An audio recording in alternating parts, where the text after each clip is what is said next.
You called out you called out alpha earlier. That goes back to networking and getting out there. Again, I've always been a person that's done that in general, but one of my first internships in college was due to networking through a brother within our chapter, right? And then I realized how that could help me professionally and personally. One of the things that I always, joke with friends about, and I don't know how popular it is, but you should actually use people. It's so not politically correct to say that you need to use people, but I think you should. But Mm, I think it goes both ways. Uh, you should use people, and people should use you. Whenever I have conversations with Pavilion or Sales Hookup or what have you, I'm literally saying, "Hey, how can I help you, and where can you help me?" mm, Right? Because I can help you in these areas, and maybe you can't help me in those areas. It's just furthering, talking with someone that is in this realm to see what's working, what's not working, and to have another ear to go with, right? So mm, I actually do believe that you should use people, but again, it should be reciprocal, if you will. mm, And I think people are shy around that, and that's why people don't ask people for favors or don't lean on people that they have connections with.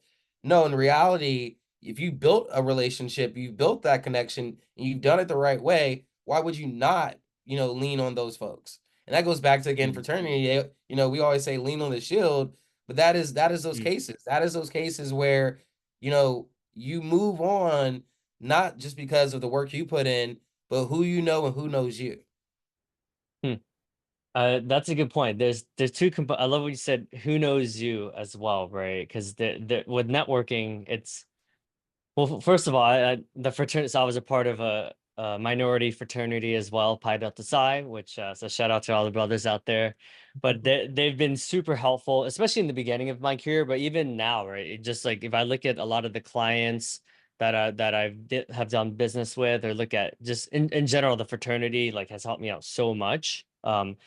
And I I think as we get older, sometimes we're like, oh, like, should I be kind of like spending time to help all these younger brothers that are reaching out to me?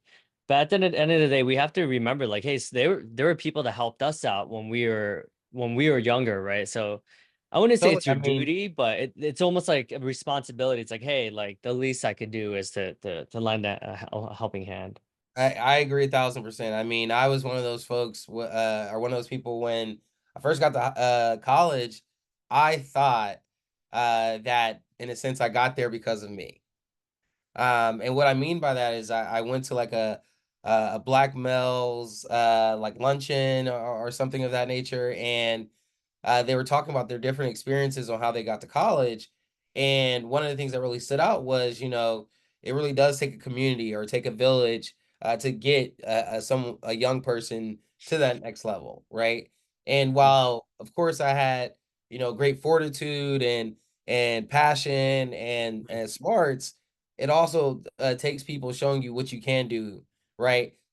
Putting that you can do anything you put your mind to versus these are your options in you, mm, opening those horizons, etc. So all that to say is when I do our Leadership Development Institute mentoring the high school age young men, it's exactly what you said. I owe this to myself, if you will, but to these young folks because there were people that did the exact same thing when I was their age. mm. So you mentioned that networking, it sounds like both of us are similar, where it gives us energy to be with people, right? What advice would you give to folks who it does feel a little bit more, maybe they're more introverted, or maybe they're just uncomfortable with asking for help? I know people of color sometimes struggle with asking for help. I could only speak for the Asian community, but a lot of us, because of saving face, that's like a real thing in our community, would rather like suffer in silence than actually like just show vulnerability, show weakness, honestly. Yeah, totally. I think for the introverts is different than for others, but introverts I'd say is find what works for you. Maybe you're not going to be talking to every person there like I would, but maybe for you it is finding 2 to 3 people that you talk to that, hey, you've observed, you then made that push to interact and talk with those folks. For folks of color, it goes back to just get rid of imposter syndrome. It's okay to stand up. It's okay to be bold. It's okay to be in these conversations, right? The only way we're going to be a part of them is by taking that risk and making that leap, right? At worst, you can do what you were going to do anyway, at worst, right? And so why not see what the possibilities are out there? Especially when going back to, what I've talked about before, you know your worth, you know your data, right? When you know all these things, and you can back it up, or as I called out earlier, as the kids say, you can stand on business, then you can confidently do it, right? There should be no worry on what about this, what about that. Hey, do you know A, B, C, D, and E? Yes. Then what are we talking about? So it sounds like you do a lot of the work to find out the data points, like whether that's using Glassdoor or Indeed. There's so many platforms out there, RepView. So it sounds like you obviously come with it prepared, right? Where it's like, hey, this is for a mid-market account executive role or for a BDR manager role. I've done some research for my region for specifically like MarTech or cybersecurity tech, whatever. And then because you have all that, you're able to have more grounds to ask for more, right? Yeah, totally. I guess just to like kind of break it down, right? So first starting with know your worth, right? And that's like on your side. What's your Hmm, sales performance, right?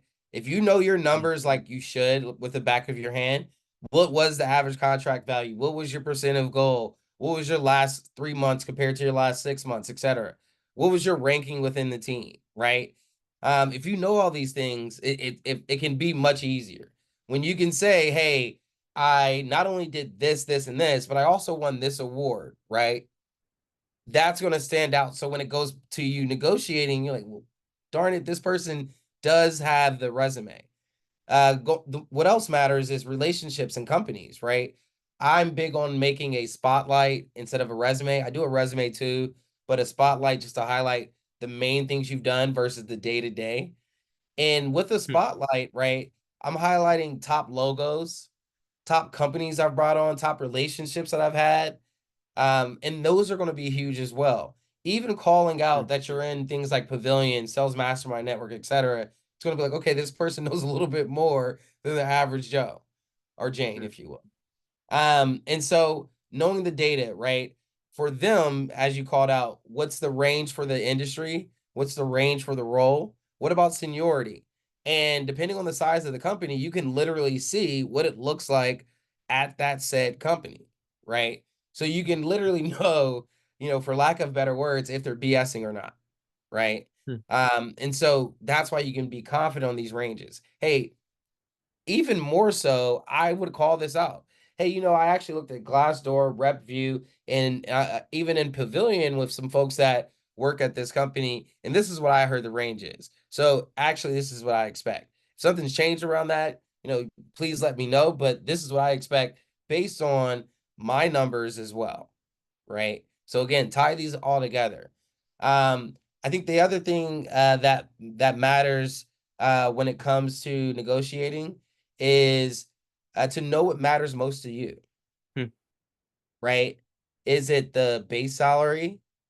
Is it the commission percentage? Is it the total comp? Is it what's the start, if you will, right? hmm. I've negotiated in probably 3 out of 7 companies I've been at, 3 out of 6 companies that I've negotiated a starting bonus or some sort of guaranteed commission, Hmm. right? So again, what matters most to you, right? And then also know your leverage. What I mean by that is know the size of the company, know the maturity of the company, right? Hmm. If they're a series C or D company and going public or being acquired is imminent, you have more leverage, right? If Hmm. you know that they just closed a round of funding or they're about to, that's why they're hiring you, you have more leverage, right? If you know that, this is an easy one, but if you know that you're working for an AI company and AI is exploding, you have more leverage, Hmm, right? So those are the things. And then going back to like what I called out earlier, when do you bring this up? I think early and often. I've hmm, literally never, and if I did, I probably had a strong talking to the recruiter, but I've never, literally never got to a second conversation where we weren't aligned at least on a range, hmm, right? Because we should be aligned there, so we're not wasting my time or we're not wasting their time, right? Maybe I'm out of their range, maybe hmm, they're out of my range, right? And I think when to truly stand on business is the end, right? You've learned everything, you told them the range. Now here's your final number. Now, what is that based on? That's based on the your performance and your numbers, the data that you've seen, but also what you've gathered from these conversations. Maybe hmm, again, going back to your leverage, you realize, hey, they really need me, right? hmm, What I mean by that is it's not just making a hire, we're going to make a couple more hires and you're part of a class. No, like you're going to be that person that we believe takes us to the next level. Well, hey, thank you for instilling that confidence in me. Now you're going to have to pay for that as well, hmm, right?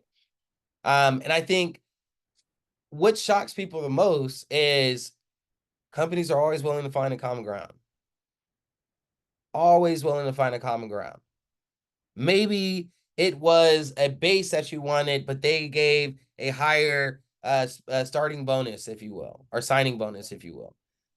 Maybe it was a signing bonus that you wanted, but they gave you a higher base, right? So there's all these things that initially they may say, no, this is what it typically is, and this is what we do. But again, based on everything you've learned, based on what you've shared up front, based on everything that's been gathered from this conversation, now you have the ammo and leverage to use all hmm, these levers as you want, right? And again, going back to if I've probably helped, I'd say probably 100 plus people negotiating from friends to family to colleagues and peers alike. No one has ever rescinded an offer. At worst, it's just been, hey, we just can't do that. We really appreciate you hmm, negotiating, but we just can't. But I'd even say that's been 10% of the time. hmm. 90% of the time, they're getting something else. That's super helpful. Um, so yeah, I mean, a lot of good information here. So just the leverage. So no, when it comes to knowing your worth, right? I think some of that is difficult if someone struggles with self confidence or whatever. Like I think you said imposter syndrome, right? Um, How does one know their worth in a seemingly tough market, like whether it's macroeconomics times, like over the last couple of years we're seeing, or like there are more like tech layoffs, right? Like how do you still have that confidence knowing that it's not the same as the glory days, like when it seemed like everyone was able to get like crazy fat OTEs, because there was some days that, I mean, there were some years where it felt like you have 25-year-olds asking for like some pretty ridiculous OTs. No, absolutely. I think when I say know your worth, that doesn't mean just numbers. I think the work you put in matters very much so. One of the things that I did with my team at Athena was I created a system called QPS, um, quota process skill, right? Quota is undeniable. No one can hide the number, especially in sales. But that shouldn't be the only thing you're measured on, right? Process. Are you following the steps, the processes, the systems, the tooling, all of these things that we put in place? Skill, much more, opinionated, if you will. But what I did was I created a 1 through 4 scale, then gave it to the team, had them agree what a 4 was, a 3 was, a 2 was, a 1 was, right? And then that's what we went off of, and we'd adjust accordingly. All that to say is you may have a 1 or 2 in quota, but you can control a 4 or 3 in process, and in theory, you could control a 4 or 3 in skill. So I always said to my team, hey, in theory, it never happens like this, but you can have a 4, a 4, and a 1, right? Now, what do I do as a leader? That means I need to go harder and work with you because clearly something's missing, but you're doing all the things right, right? Maybe it is just a timing thing and just ramping up, but maybe it is fine tuning here or there, right? And so I say all that to say is that's how I look at it, right? The number is the number. We can't hide from that. But what are you doing process wise and what are you doing skill wise to improve so that in theory, that data and number wise can improve? And so if you're Hmm. doing those things, I think that's how you determine it for yourself. Hey, I was laid off. Things happen. But was I doing the right processes? Yes. Was I doing everything to improve my skill? Yes. So my worth is value, right? Now I just need to find the next company to take my process and skill and kill the quota. Hmm. That's very helpful, and it's helpful to have a framework around it. Um, what and so I like and I love what you said about like knowing what things you value as well, right? Because I think as surface value, face value, everyone's always like, oh, all the OTE and the base is so important. But to your Mhm. point, there's so many other factors involved, right? And I think sometimes we do. I mean, we've all been guilty of taking a job just because it was a really good OTE, but ultimately it wasn't a good fit because it was just, well, what about everything else, right? Legit. Yeah, OT is a joke these days, right? I mean, I've had folks say, yeah, I mean the OT is 80% of what the base is, and they're like, yeah, that's good, right? And I'm like, what? Like, do you know how much you would have to do to get that? Whereas I actually prefer, and this is me personally, I prefer a higher base, and the reason being is I know I'm going to hit the quota number, and transparently from what I've done historically is I'm going to exceed it. So in reality, is just hey, how can I get more money up front because I know I'm going to get that money later, right? And also I've never been at a company where if you blow up the number, they are like looking to not pay you. And if so, again, writing on the wall for to find a new company. That's interesting because it seems like there are people that I mean, maybe this is such a small percentage, but it seems like people do complain about, oh, like they cap out my commissions. But to your point, I've never been at a company that caps out commission. Like, Oh. so it's And I like, are remember these? I remember Yeah, that used to be a thing you should ask. Like ask if it's uncapped. I was like, why the hell would they cap yeah, commission? like And it's like unheard of if you today. do, I mean, this is hey, that's when you're gonna that's when I will be stopping working. I hit the cap. Thank you. We'll talk to you next year. That's funny. Yeah, and then I love what you said about the leverage, right? Whether it's around the funding or just know internally like what you've done because whether it's you've been affected by layoffs or you've had a couple bad months or a couple bad quarters, it's like, hey, don't forget about a whole history and years of performance, right? But sometimes the only thing that you remember is the last roll or the last quarter at Yeah, times. totally. I think one of the things that you have to have in sales and revenue in general is the ability to kind of rinse and repeat. This was last month, this was last quarter. Okay, great. What am I doing this month and this quarter, right? All you can do from the past is learn. I can't make that money next quarter, right? Even if I killed it, all I can do is how can I keep that going? And if I didn't do that, how can I turn that fire on? That's all you can do with the past, especially in this thing, right? Hey, if I was an engineer or something like that, maybe different, or a customer success manager or something of that nature. But with sales and it being such an immediacy world, that's the only thing you can do. Hmm. Yeah, this makes me think about like what are your thoughts on because you said there's so many factors that are important, right? And you've worked for companies at various stages. So how do you find out like, hey, am I better suited for like a series A or B or C, or should I work for a publicly traded company? It's almost like the paradox of choice where there's so much noise out there. There's so many people saying like, oh, I only want to work at like Microsoft or those big companies. But so young, I coach a lot of young reps, and one of the things, one of the most common topics is, should I work for a large company or should I stay at, a startup? Mhm. Yeah, I mean, I think preference is always going to be key, right? You just mentioned maybe they may prefer a large enterprise. Out of maybe all of my friends, except a few, prefer a seed to Series B company, right? Once it gets too big, it's like too much, if you will, for me. But that also could be where I am in life, right? Maybe in 5 years, I'm very family oriented and I'm saying, hey, I need to be at a series C or above, right? So I think preference is always key. But what I would suggest is try them all out, especially if you're young.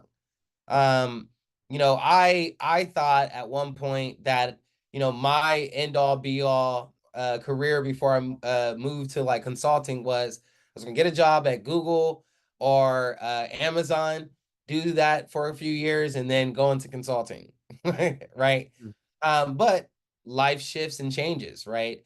The more I was at a company like Yelp, going from a couple hundred employees to thousands of employees, and even a company like JustWorks that went from 30 employees to 500 plus employees, or even Daily Pay that did the same, right? mm, I realized, 500,000 plus, I don't necessarily love. 30, 50, 100, 200. That may be my sweet spot. But again, mm, it all goes back to preference, right? And uh, what I'd say is I got to experience different variations by just taking the risk and jumping out there. I always say is at worst, you can still find another one of those roles. Hey, if you mm, were scared about doing a startup, you did one and it didn't work out. Oh my gosh, there's more startups. Oh my gosh, there's still big companies. No, they didn't go anywhere, right? And you didn't lose any skill. You just didn't have a good experience, right? mm. And on the flip side, people always are scared that, startups are going to like go under. But one thing the last few years has showed us all is any company is can go under or do layoffs, right? It's not just going to be the small ones, it's going to Mm. be the large ones, any and all in between, to try to show revenue. Yeah, yeah. I think there's a false belief in, if you work at for a large company, you're never gonna get laid off, right? Like almost too big to fail. But if it's anything the last few years have taught us is, even your Amazons, at LinkedIn, we never thought we were gonna get laid off. And I was a part of multiple layoffs where a lot of people were affected. So um yeah, and same goes for startups, obviously, right? There's startups that make it and startups that don't make it. I think the advantage that you and I have is that we're not afraid to take intelligent risk, and because of that we have a lot more experience, or a lot more perspective on, hey, like, what is it like working for Series C versus Series B, and all the little nuances that come with that. Really, and look, I've taken a lot of risk and I wish I even took more. Wow. So that's interesting, right? So the way you evaluate, I'm curious the way you look at risk, right? Because to your point, not everyone would be comfortable with that risk, right? But obviously, with risk comes rewards, right? Mhm. And clearly, you've been a part of a lot of organizations that grew like crazy. So, um, do you look? Is it a combination of like pattern recognition, analyzing the macroeconomics trends? Like, how do you think about that? Yeah, I think it's more the trends more so than the pattern. I transparently, I don't think there's really been a pattern yet. Everyone has had their own twists. I've had different types of founders, different types of products, if you will. But for me, it is what I hate to sound like an investor, but it is what product has the most impact potential. But all that to say is Yelp, when I worked there, the impact was that were going to help local businesses, right? And back then, it was such a new thing to help local businesses that wasn't traditional advertising, right?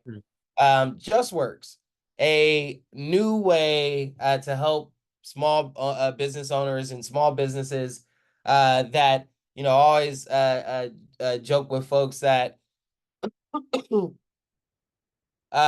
Just Works was like the young and hungry prospect, if you will, and TriNet was the old champ of years, if you will.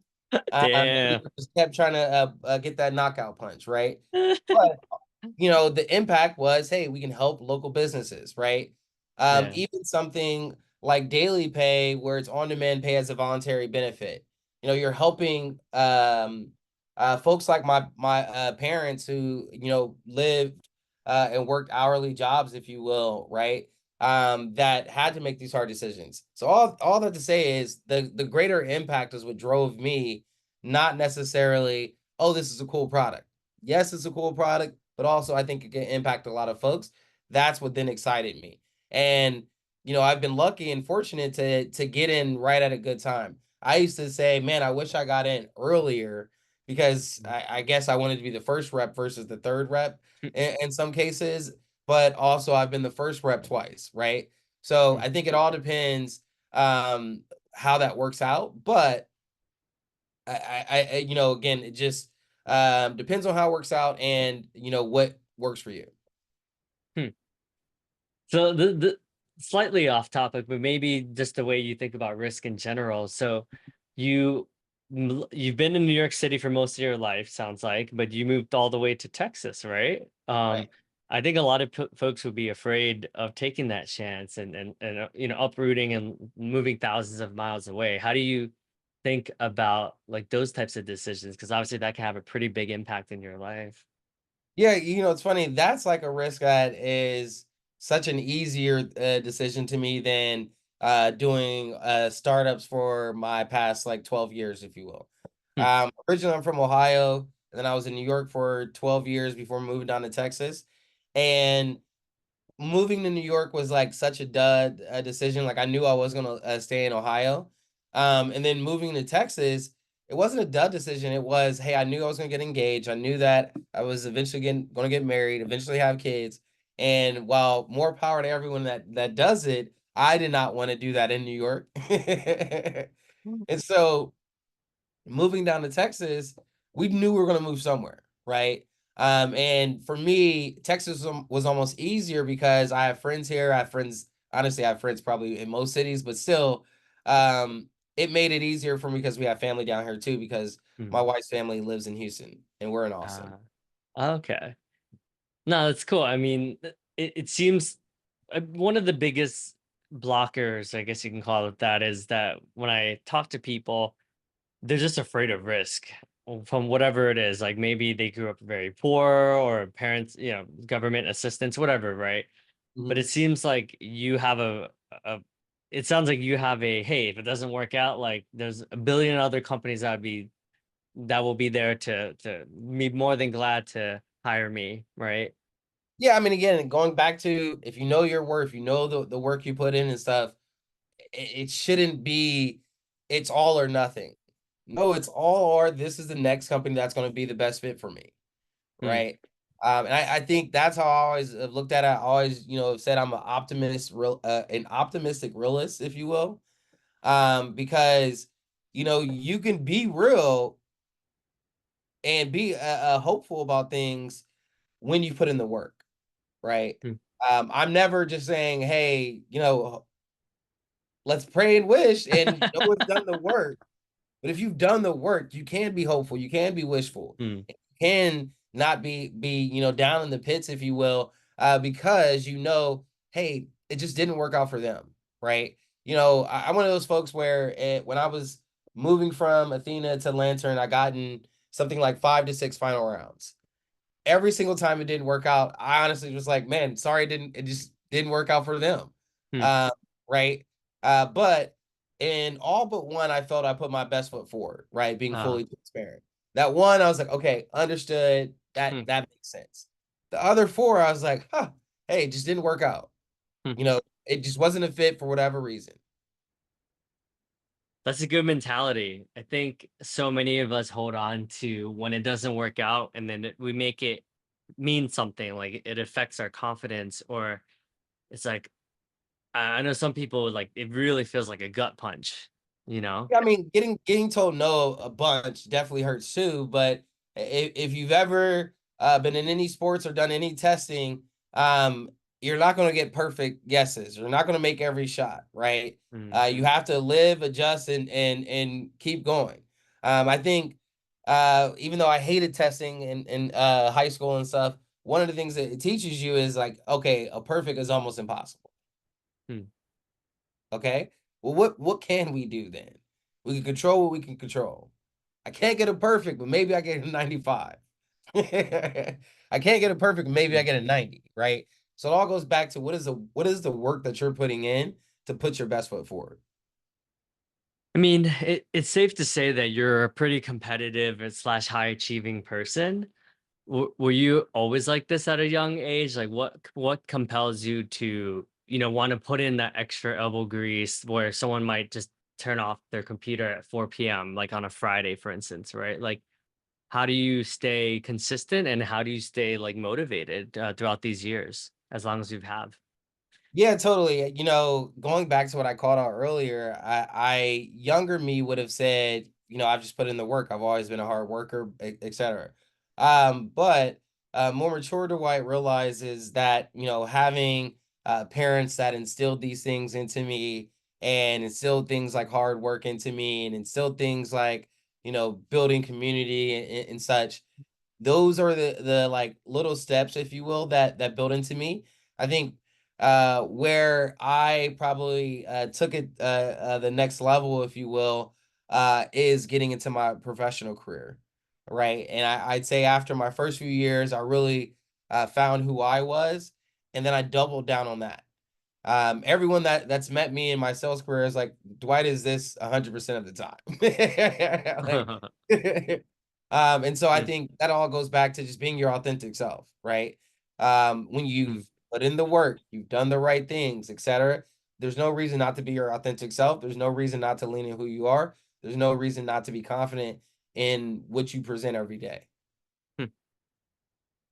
So so I think sometimes when we hit a bit of a rough patch, we forget who we are. Like so who do you go to remind yourself when you are reaching some of those like more difficult, whether it's like a death in the family or, I know grief affects a lot of folks, right? Or just anything, right? Like it could be like divorce or, health issues and things like that. Yeah, I mean, I think I'm pretty fortunate to have a pretty good friend group, from the wife to friend groups from I always like to say I have like seasonal friend, not seasonal, but seasons of friend groups, right? Mm, Friend groups from Austin, from New York, from work New York, from college, from high school, from growing up, etc. Right? So leaning into all these groups. And one of the things that I pride myself on is I force friend groups together. mhm, Um, there will be friends that now are friends, are doing trips, mhm, are BFFs, etc. Because I just force friend groups together. I'm one of those mm. people that my work friends meet my friends, meet my non-work friends, meet my party friends, meet my boring Mm. friends, etc. Hmm. Yeah, I think we both share that in common. I'm definitely someone who tries to connect a lot of people together. And to your point, it definitely comes back to help you out, right? Like the more value you're providing to communities, the more you're top of mind. And it's like to your point, it's not like I'm thinking, I'm not like strategizing, like, oh, this will yield like a 5% ROI if I make this connection. But inherently, like it does Like, come man, back. Yeah. how can they use me and I use them? Well, I can be a connecting piece for them. This could not Mm, even be like a big deal for them. I just think it could be a good conversation between two folks, mm, right? That's like, we were talking about connecting you with Lewis, right? And I was just like, hey, yeah. this could not even be something huge for the two of you, but I think both of you should talk regardless. Yeah, and to your point, that was awesome. We had such a great conversation. One of the most enlightening conversations I've had, and it's just inspiring what he's created, and he's a few steps ahead for sure, but it's just like he basically gave me the roadmap, right? It's like, hey, just do this, and you'll be good now. So thank you for doing that. Hell yeah, man. That's my guy. And going back to again, you do the work, you return the favor, if you will, or you put it back Mm, in the community, and that's yeah. exactly what you just described. Yeah, to your point, putting back into the community, um, what are your thoughts on, because I do think there's also boundaries, right? In terms of you can only give when the cup is full, right? So what are your thoughts on like giving and boundaries in general? I guess can you clarify with boundary in regard to this? Yeah, I guess more specifically, like I'm someone who gives like probably like a little bit too much, where like sometimes people take it, not like take advantage of, because 98% of the time it works out, right? 90, like it's like I'm doing good work and it's meaningful. I could sleep like a baby and then wake up and like, oh man, life is good. But the very small like percentage that it doesn't work out, people are like, well, you're too nice, and and you got taken advantage of because of that. Well, I think without getting too deep into that, I think it's all about how much you give, right?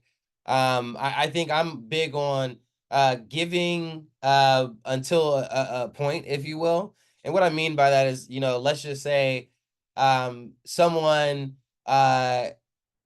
is asking for a mentorship, but not right. Hmm. They keep meeting with me, but they're not asking for a mentorship. When I'm like, well, hey, should I just charge you for consulting at this point? Hey, excuse me. So in those cases, that's where I give to a point. Huh. But in general, I tend to think about it as, well, how can I help them and how can they help me? So what I more say to you in it then is, okay, hey, I'm doing this. I'm going to be making this introduction, or this is something that I'm giving to you just to see back in the future. But actually, here is actually something I need. So Hmm. I'd actually push you on finding what you need from others more, Hmm. and then going back to asking others for what you need, Hmm. 'cause I imagine there's something that that person is doing that you can Mm, receive mm, that you are giving to them.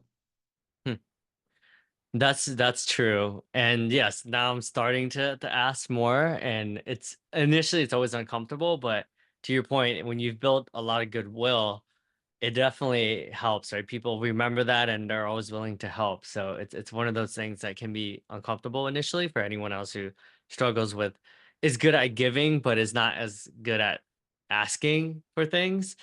It's a valuable practice, and I'm definitely starting to see the benefits of that. Where I'm like, whoa, like people are very generous. Like people are just really willing to help. Very much so. And it's like smiling and frowning. It's much easier to give, it's much harder Hmm, to receive, right? Or ask and receive, right? And they say what hmm. frowning takes, way less motions than smiling or something like that, or vice versa.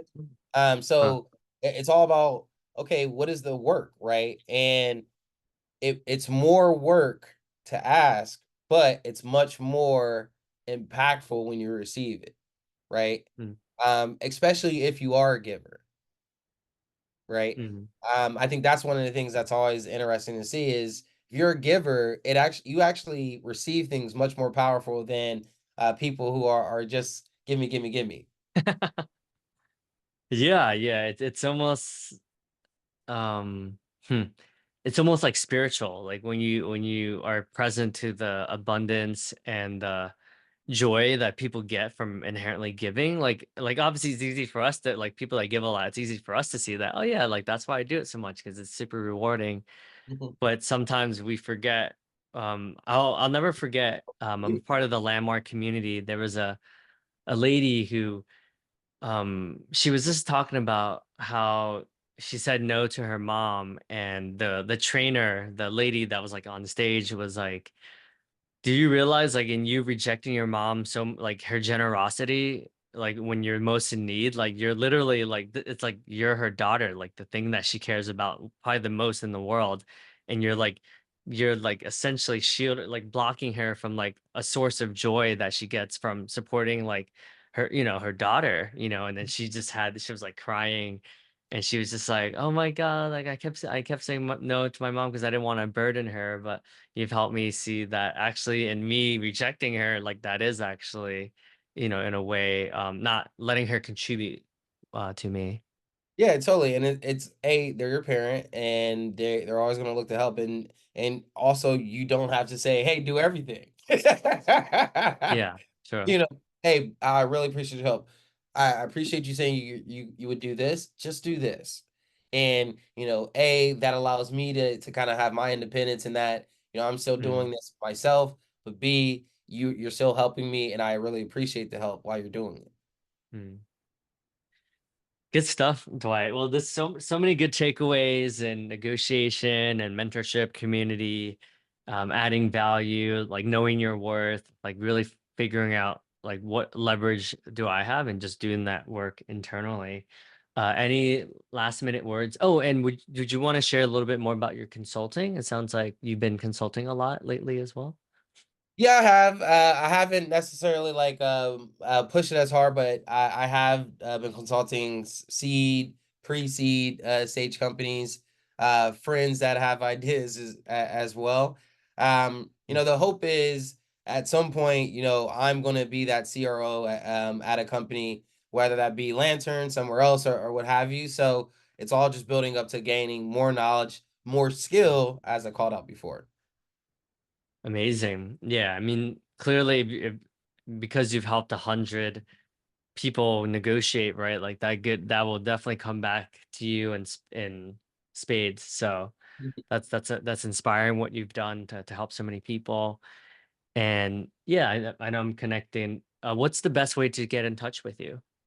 Yeah, LinkedIn is a tried and true path, but also you can email me dlawson1988 at gmail.com on my personal, but work is Dwight at withlantern.com if anyone wants to talk job tracking or sales enablement oriented things.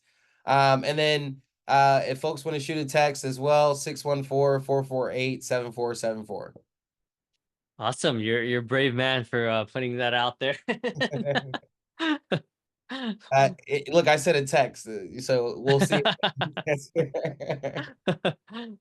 I appreciate you, Dwight. Just want to acknowledge you for your like resourcefulness, your collaboration, authenticity. Just like you see what you see is what you get, which ultimately that's refreshing. In a world that sometimes you kind of have to try to figure out like what people really are thinking.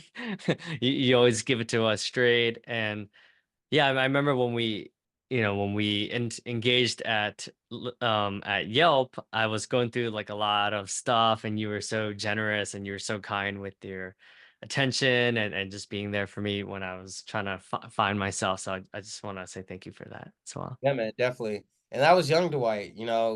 I've learned and matured so much more since then. No, you're always pretty mature. For sure. Awesome, everyone. Well, so yeah, so you have his phone number. Shoot him a text, and then yeah, I'll link to your LinkedIn because I'm going to be posting this on YouTube as well, and Facebook, and all the different channels. Give So me all the links. I will repost everywhere. Gotta get you staying famous. thanks, Dwight. Appreciate it. All right, man.